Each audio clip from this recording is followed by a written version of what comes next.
Welcome to She the People with Aimee Allison. I'm Aimee, and on today's episode, you'll hear an update from Equity Observer reporter L'Oreal Thompson Payton about new polling demographics and information.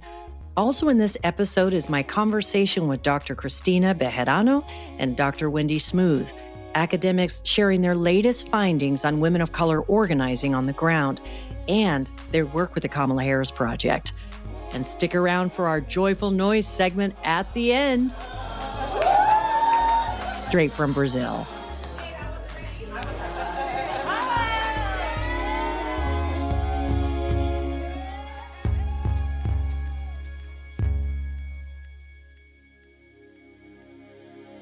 Reporting from the front lines of new polling and voter survey work, here's Equity reporter L'Oreal Thompson Payton.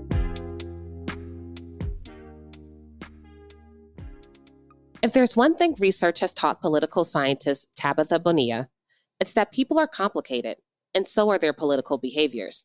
And the 2024 presidential election is no exception. With Vice President Kamala Harris accepting the Democratic nomination for President of the United States, there is a shifting landscape for women of color in politics, and their roles are becoming more central, yet also more complex. I think there's historical significance of her being the first Black woman, the first Asian woman, the first biracial woman. And I think there's also significance to her being the second Black person and the second woman as a Democratic nominee, honestly, in the last 20 years. Bonilla is the author of The Importance of Campaign Promises and a research assistant professor at Northwestern University in Evanston, Illinois.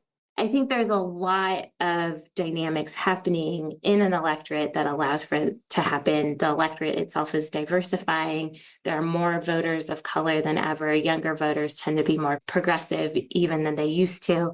Millennials are staying more progressive as they age compared to some of the older generations. Bonilla's research focuses on how people understand political communication with a specific interest in how identity changes how people understand messages. Her current research shows a gender gap among Black voters, with younger Black men being less supportive of Harris than Black women. This gap could have significant implications for the election, as younger voters, especially Gen Z, are showing less enthusiasm for Democratic candidates compared to 2020. There's a lot of changing happening in the electorate that's kind of corresponding to these changes in who the leadership is. And at the same time, I feel like we're in a really difficult political moment as well, says Bonilla. Democrats have an array of reactions to what's happening in Gaza and to what's happening at the southern border and in racial justice.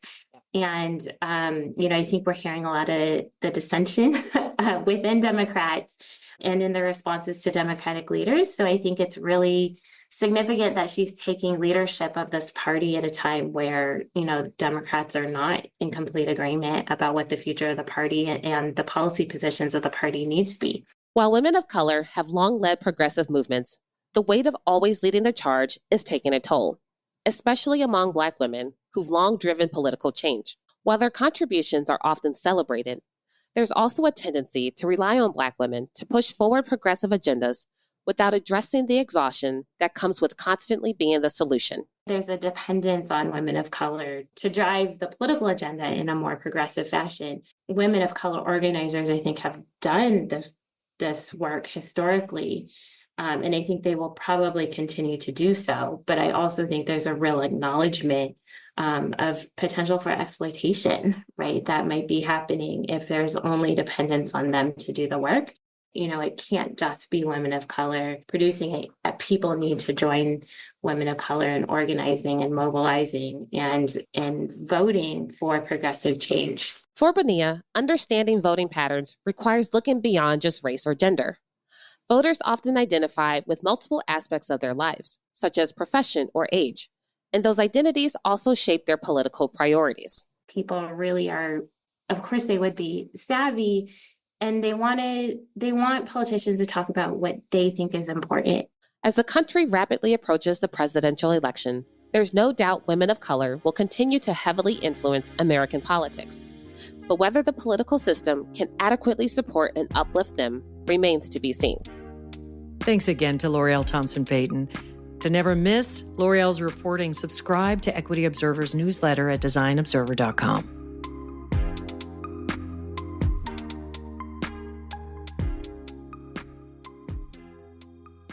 I'm Aimee Allison, and I'm here with Dr. Christina Bejarano. Thank you. It's a pleasure. And Dr. Wendy Smooth. So happy to be here. Now, let me introduce these amazing women to you. Dr. Christina Bejarano is a professor of political science at Texas Women's University with an appointment with their Jane Nelson Institute for Women's Leadership. And she studies questions and conditions of women of color in office, how women of color can shape or influence the current electoral environment. Her most recent book is The Latino Gender Gap in U.S. Politics. Dr. Wendy Smooth is professor of women's gender and sexuality studies, political science, and the John Glenn School of Public Affairs at Ohio State University. She's a scholar of intersectionality. Her scholarship centers the experiences of women of color as political actors from voters to elected office. Thank you both for being here with us and for this absolutely important focus on data and women of color. Thank you for having us. So glad to be here, Aimee. But this whole Black and brown women's research is not new to you. I guess it's not new to both of you. But the thing that is new is bringing experts on the academic side in with practitioners. Yeah, we have always understood ourselves as scholars who blur the lines, right, between academia and the field or practice or practitioners. Because theory, and when we think about theory, how we make meaning of the world can happen in the course of doing. And that's very much rooted in women of color feminisms. Black feminism has always thought about the theoretical center of the everyday lives of women and their experiences and how women of color make meaning out of their everyday existence. So it's not just about what academics who read books like Christina and I do a lot of that work, but it's also about what are we learning from people who are doing. You know, I want to also talk about this Kamala Harris Project. Christina, you're involved in.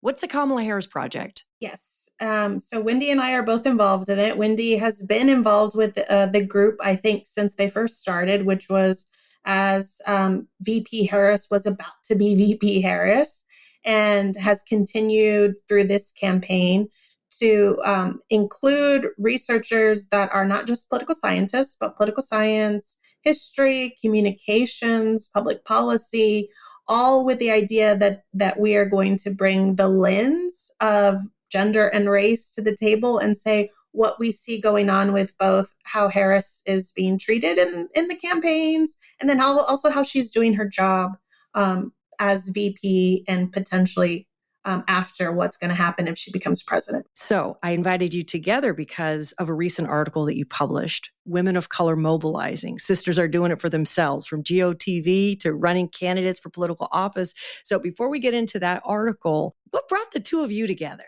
We have been sort of practicing how we talk about it because we have to think, and we were like, well, we've been around each other for so long. We've been asking similar questions, but in our particular racial and ethnic grouping. So in terms of me, I've been doing Latinas in politics. Wendy's doing similar work with voters and candidates from the African American or Black community.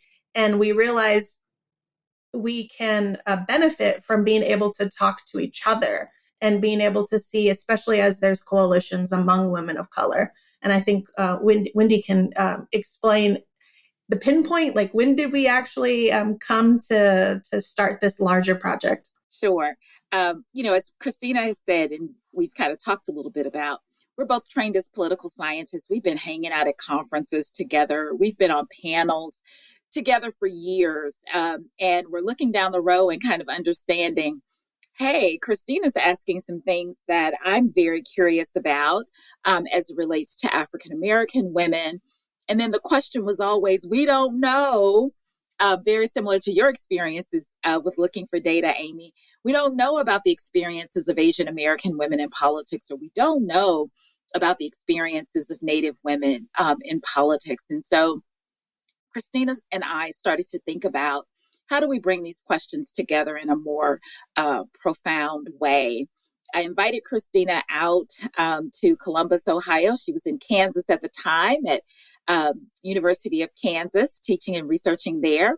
Invited her out for a conference that I was doing, just exploring these questions of how this new American electorate that we were seeing emerge, where we see the voices of people of color really driving electoral outcomes. So we started to ask these questions about women of color in particular, who are engaged in higher numbers than we would regularly expect. And we look at, a lot of people will map this kind of emergence of the new American electorate back to the first Obama election.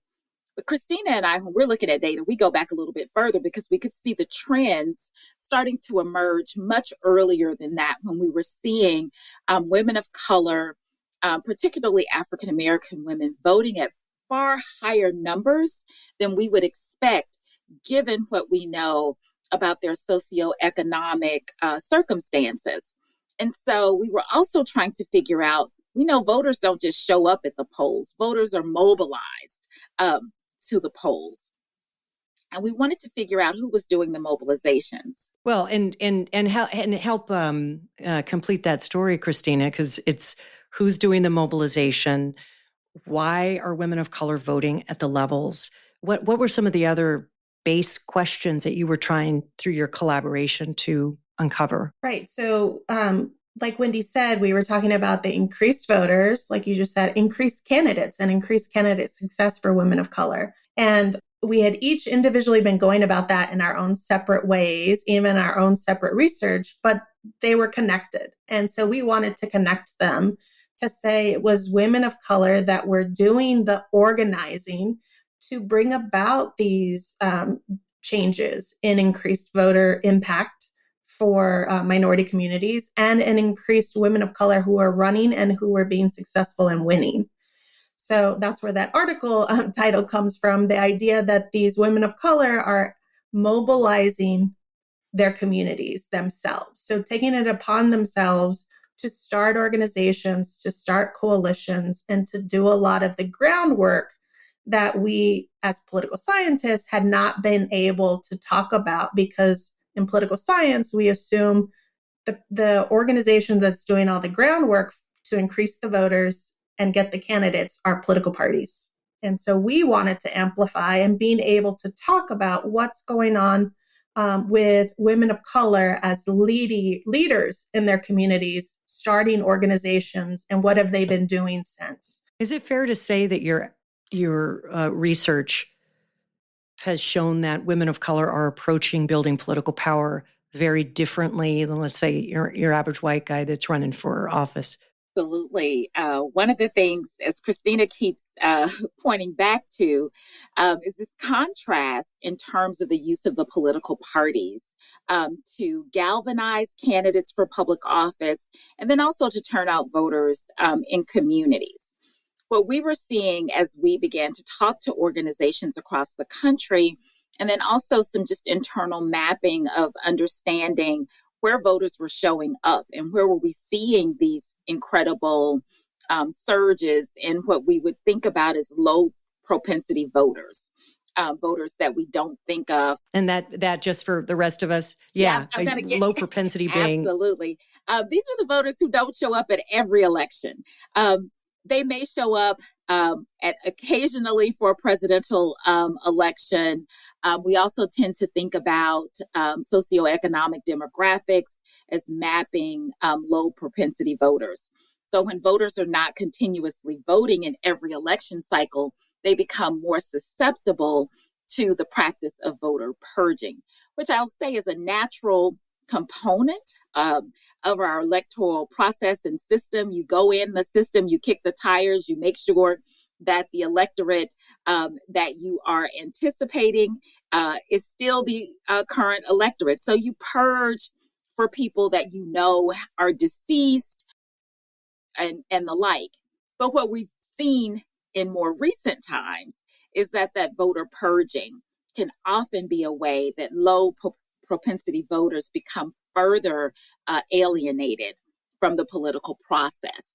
And so what we were seeing is that women of color organizations were very interested in maintaining the ties to democracy, small d, right, with their communities in terms of not only continuous elections where people are showing up continuously election cycle after election cycle, be it presidential or midterm election and the like, but that people understood and were interested in why the vote mattered. And so a lot more emphasis around voter engagement we were seeing with women of color groups, really connecting to the elected rather than the kind of transactions that we commonly see political parties engage in. And so that was one of the key differences that started to emerge when we started to look at women of color organizations who were involved in this democracy work. And what kind of organizations did you talk to? So we had an opportunity through this project to really map what we talk about as an ecosystem of women of color organizations. And when I say ecosystem, I'm talking about an intricate web of organizations who, Aimee, as you would appreciate, they're in coalition together, thinking about broad questions of connecting communities to democracy. So one of the fun things was the first part is finding the organizations to begin with. As community groups, some would have websites and some would not. Some may have had websites that have lapsed over time. So this became a real investigative reporter style project at its onset because we had such a time identifying the organizations that are doing the work. One of the things I keep talking about doing the work. These are groups that are on the ground, mobilizing voters, on the ground, registering people to vote, on the ground, talking to people about the ways in which their vote matters for the issues that they care about. And so in doing so, they're not sitting behind the computer as we do from sun up to sundown and looking at websites and thinking about all of those components. They're out in the field doing the work. We wanted to ask them about what they were up to. And they're like, well, how are you in the work? And so we had to start to talk about the ways in which our work could come to elevate what they were doing. And that is the way that we began to make inroads in connecting with these organizations and to really getting buy-in from their leaders and trust from their leaders of the organizations, because got people poking around, asking you questions about how are you raising money to do the work that you're doing? How are you choosing to select these communities that you're working in? Those aren't questions you want to answer just to any group of people. And so we had to do a lot to instill the trust of the organizational leaders and the members of the organizations. But the bottom line, Aimee, in terms of what we learned from this project is that women of color are not waiting around for political parties to identify them as worthy of investment. They have decided that they are indeed worthy of investment, worthy of being seen by our democracy, and are figuring out innovative ways to make sure that they are leveraging the power of their communities for outcomes that actually matter for their communities. And that goes from running candidates for public office to doing in-depth voter engagement that's not simply transactional, meaning that we show up in the community, we knock on your door, we ask you for your vote, and then we're gone. To add to what Wendy said in terms of what these groups are doing, they're also doing whatever the community is asking of them. So that's the part where it's also not as transactional. It doesn't revolve around just right up to the election, a couple months, and then goodbye, we'll see you at the next election. They're actually trying to talk to their community members and say, what do you need? Like during the height of the pandemic, they are trying to figure out, how do we provide a location to do vaccines? How do we provide for food, providing and giving away food for those that need it? What can we do to help the community in all the multiple ways that they need the help? I guess I want to just kind of put it in the context of political science or data. It sounds like this analysis of women of color on the ground who are essentially doing the fundamental work outside political parties of engaging communities in the citizenship democratic process. It sounds like this is innovative, new kinds of work. Is that right? Yes, because I mean, as Christina's described, one of the things that assumptions that we make in the literature to date in terms of how scholars have approached these questions of who mobilizes voters, that question is basically what our research is showing, because it's such a contrast to what the findings of the larger literature is that those are responses to how are white voters largely mobilized? How are white candidates largely identified to run for public office? When we look at these questions and center the experiences of women of color, what we find is a very different mapping of how that work happens in real time. We see a very different engagement or relationship to politics and voting. When you ask a woman of color potential candidate if she wants to run for office and she's a community activist and she's engaged in her community, she says, why? I'm doing the work that I would be doing otherwise that you want me to do inside these political systems and political apparatuses like city council or state legislatures or school boards and the like. They have to be in some ways convinced, right, to engage and do some of that work because their work is so connected to community and beyond these notions of a transactional style of politics. They're much more relational based, which is very different from how we traditionally think about politics and the, kind of good old boys, you scratch my back, I scratch yours. So what gets them interested in running for office are questions that we're having a great time exploring, thinking about the ways in which they're providing a broader sense of democracy, because rights are not about, when we think about democracy and rights and all of those questions, rights have to be enabled. People have to have the basic things that they need in order to be strong participants in their local government or be strong participants in their community. Those kinds of basic needs have to be fulfilled first before your rights really come to life. And so these women are really pushing us to rethink some of the common things we think about in terms of who is a citizen and how citizenship works and rights and responsibilities work in American society. Can I also just elaborate on what Wendy said, just to also point out, this kind of goes back to the start of our conversation. We realize we are not the first ones to say that women of color are doing an unusual style of politics, that this also goes back to those who came before us, those that served as our foundation with our research and our theories, like with Carol Hardy-Fanta in terms of Latinas in politics. Like there's a different style of leadership and of getting involved in politics among women of color, thinking about the community first instead of thinking, what does it look like for me to be successful and gain higher and higher office? It's important to make that distinction because we're now seeing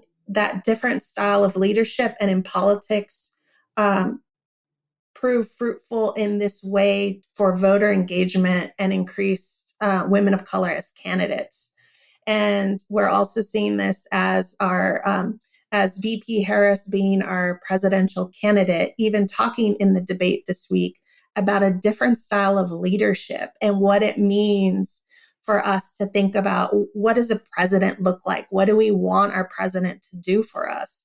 And I think with what Wendy and I are taking away from our research is how are women of color, again, highlighted as being the ones that are trying to connect their communities and bring about these these increased voters to the table to help sustain our democracy as we see it. You mentioned the debate, and the one line that I heard from VP Harris that really has been resonating with me. And she said, when I was doing this work, I never asked the person if they're Democrat or Republican. I asked if they were okay.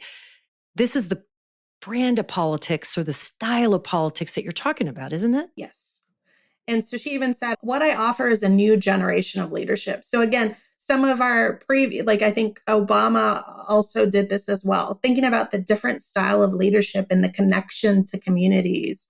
And I think with our current climate, we are, like Wendy said, looking for that. We need more than just going and voting and seeing who wins. We see it as affecting our everyday lives. It can affect our lives, even what's going to happen with the election. And let me just go to you, Wendy. It's like the work that you're doing, my impression of it is, even as we have the ascendancy of women of color, we have 2 Black women who are running in general, the primaries, who got through the primaries, are running for Senate. We have Kamala Harris running for president, and we have a whole plethora of women of color running for Congress and state legislative seats. And I guess my thing is, the work and the scholarship and the data that you're gathering still isn't common knowledge. Or do I have this wrong? Is how would things change if people who planned out which candidates to support or how to reach voters, how would it change, Wendy? That's a really great question. This is all really happening. I mean, we are making history, right, as a society in terms of seeing this emergence of women of color at this very high level of politics. And, you talk about the 2 Senate races. We are in a remarkable moment. Yes, the VP running for the presidency is a remarkable moment. And so we're making history as we're flying the plane and building it in some ways, because the work that we're doing, the articles, the interviews that we're doing, it's all happening in real time while things are happening on the ground. Something about this moment, as you've been saying, is indicating more is possible. And I don't think average people, and even people who are involved in electoral politics and that ecosystem you're talking about, who are used to an old style of politics, understand what is happening. And I think the data is helping to explain that. And that's where I want to get down to this, because the people who listen to this podcast, we all, a lot of people are aware of politics, but what is the very core of the thing that's happening that people do not see right now that your scholarship is uncovering? Sure. So there's been a lot of talk in the media, for example, of the 44,000 African-American plus women who sat on a Sunday night call the day that Kamala Harris was announced as running for the presidency. And people were shocked. Oh my gosh, 44,000 women of color assembled on a Zoom call. What our research was showing, we weren't shocked at all, right, Christina? We were like, okay, that is that's a more sizable number, but women have been organizing, women of color have been organizing in that way for some time. And these networks, the ecosystem that we talk about in our research, is a powerful coalition of women who are tied together through their social ties. They're tied together through the organizations that they work with on the ground. So it wasn't surprising to us to see that kind of display of political engagement by women of color on behalf of women of color. And Aimee, if I can just underscore this one thing you asked us, what's the big takeaway from our project, is that women of color are not, we talk about them. I think one of the popular memes that circulated is like Black women saving democracy. And, you have that kind of Cape Crusader notion around women of color. What we're finding, I think, is really kind of interesting turn on this, is that women of color aren't coming to this work with this idea that they are coming to save democracy and kind of fly in with their capes and their Wonder Woman costumes, right? What women of color are doing and what they are committed to is saving their communities. And it maps to what we know about women of color feminist scholarship. When you center the experiences of women of color, and Bell Hooks taught us this years ago, from margin to center, right? When you center the lives and stories and understandings and experiences of women of color, and you invest in that space, guess what happens? Everybody benefits. Everybody sees this miraculous turn. So when we see Americans more engaged in democracy, and this idea that women of color are really, coming in to save democracy, women of color are saving their communities. And when you save their communities, everybody benefits. There is something about what you're saying that really speaks to some larger trend that we're in the midst of, and it's hard to articulate because we're experiencing this. The term women of color, which we all know was innovated in the 1970s, actually in Texas, as a part of this first and only National Women's Conference that was organized back then, was this never intended to be a term of racial identity. But we now live in 2024 at a time where we have greater acknowledgement that all of us carry multiple identities, many overlapping, intersecting identities. And I guess my question for you, Christina, is, did this data tell you something about the nature of solidarity, the strength of this idea of women of color to build lasting political power as we lead America forward? That's a big question. That's a good question. So I think we're also, within our research, investigating the use and the comfort level with this term women of color. So we also we say women of color because for us, we have to also explain who we're talking about in terms of racial and ethnic minority women coming together, and they may be focused on their particular race or ethnicity, but they also see things in common and this linked fate with each other. And so they not all see the same usefulness of the term, but I think they see that there's potential for coalition partners. And strategically, it can be something that is very useful for them to think about, even figure out how they can connect communities and connect multiple communities who are made up of vulnerable people right now who are needing attention and needing their help. But we need to understand that, right, Wendy, in terms of what are the dynamics that impact Kamala Harris and also other women of color who are running for office? Sure. So folks like Christina and I, we're at our best when we can help to make sense of these longer trends and broader connections to our history, to the ways in which Americans have voted over time, the ways in which particular tropes operate both in politics and in popular culture. And what I mean by tropes, the kinds of insidious stereotypes that exist in American society, we're able to call out as scholars when those get mobilized, like this whole way that people have invoked Vice President Harris's previous romantic relationships as some way of indicating that she has made it to the top based on being promiscuous in some way. As scholars, we know that has a long history in American politics, has a long history in American society, because it's rooted for African American women in particular, rooted in notions of slavery and the ways in which African American women's bodies were consumed for economic gain, and they lacked the bodily integrity to control their own bodies.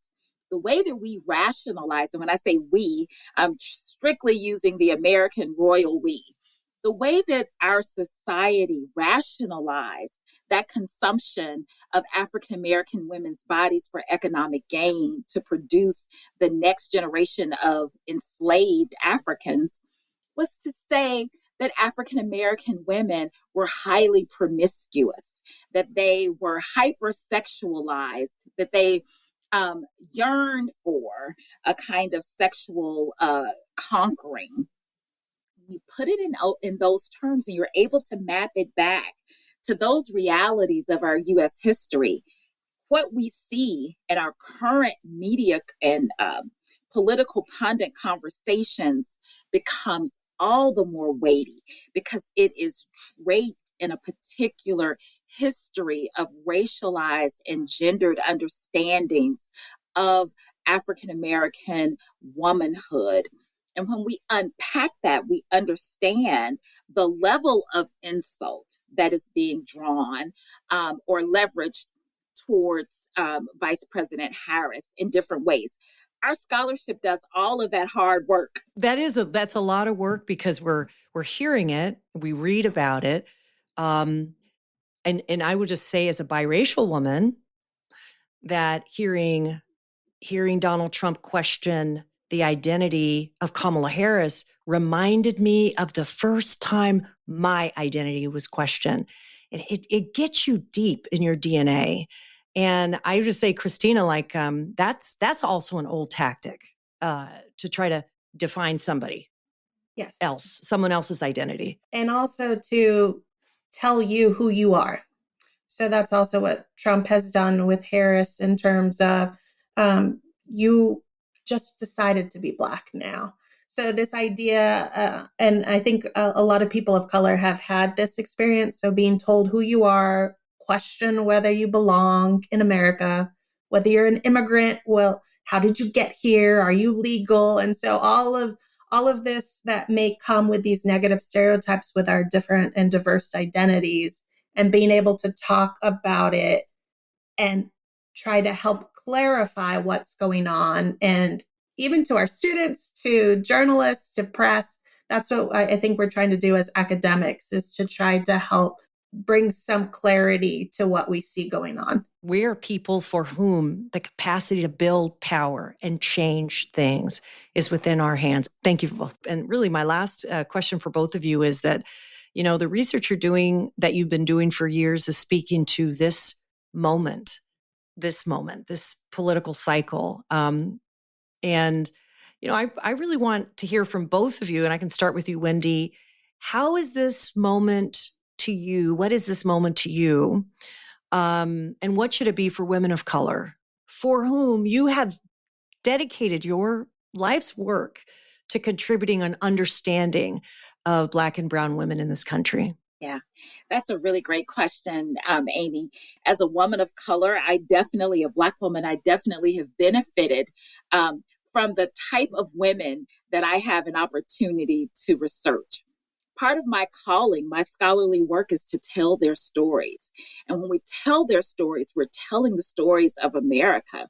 And we're bringing to life and we're bringing to understanding multiple ways of accomplishing kind of core goals of moving society forward.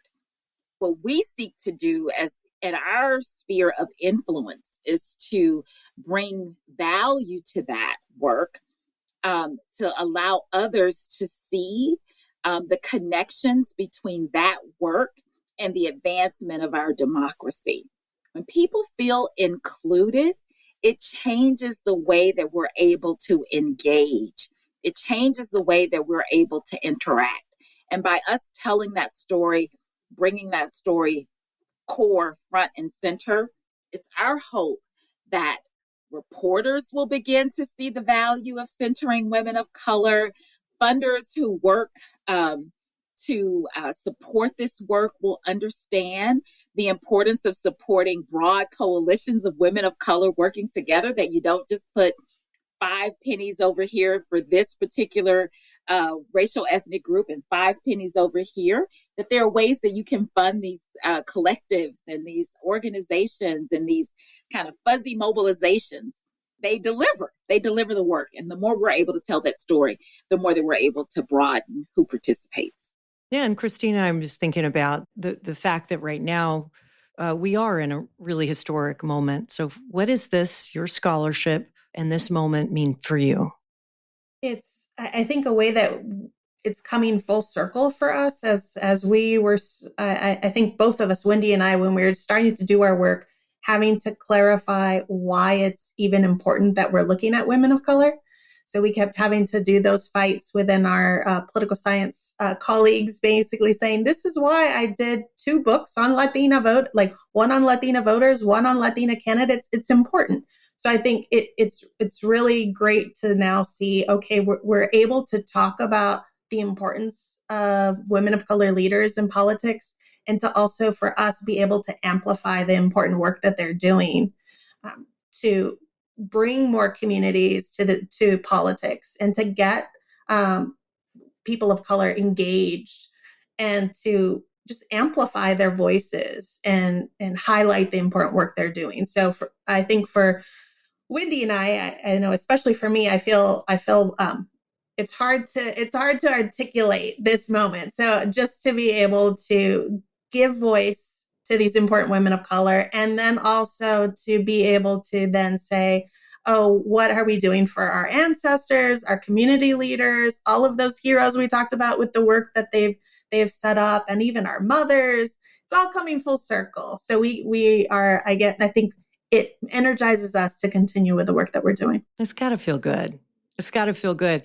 From my perspective, having 2 scholars who have been in this work largely in the background, largely, as you said, I can just imagine to be a fly on the wall, those meetings with your political science departments, and making an argument for the fastest growing group of people in America, the most influential group that's defining the future. And to finally, as scholars, have your moment in the sun. I'm just so happy and grateful you're both here. And just let me say, one of the most interesting things about this moment is we have Kamala Harris's campaign centered on joy. She's a candidate of the joy. And I think having Kamala Harris be the candidate of joy both is strategic in a way that maybe you all could appreciate.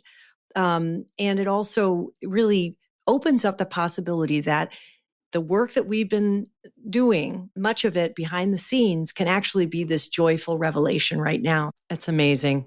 Dr. Wendy Smoot, Dr. Christina Bejarano, you're awesome, you're important, and thank you so much for spending time with us today. Great. Thank you for your work as well. Thank you, and thank you for what you do.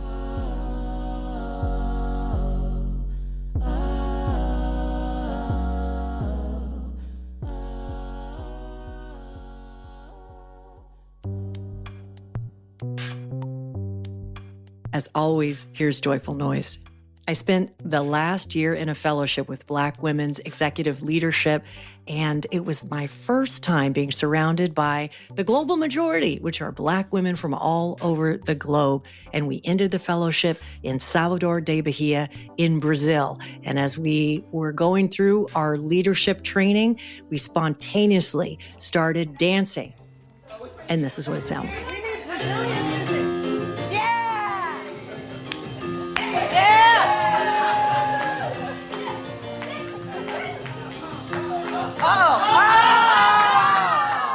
We all spoke different languages, but as Black women from across the globe, we were united in that moment by something that was bigger than all of us. It was that sense of joy and movement and togetherness.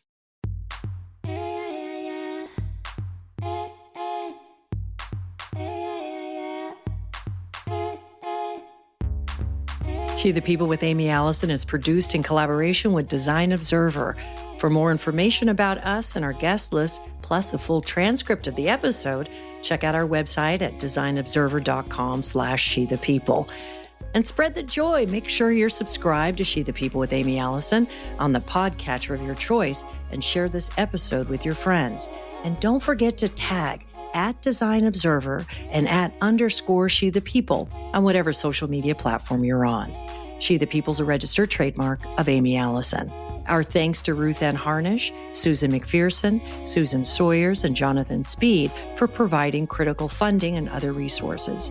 For guidance and essential insights, we're deeply grateful to David Kumon Kim, Alvin B. Tillery Jr., Bernice D. McLeod, Kevin Bethune, and the entire Design Observer and She the People community. Aviva J. wrote the theme music for the show. Justin D. Wright of Seaplane Armada mixed the show. She the People with Aimee Allison's produced by Alexis Hott and Adina Karp.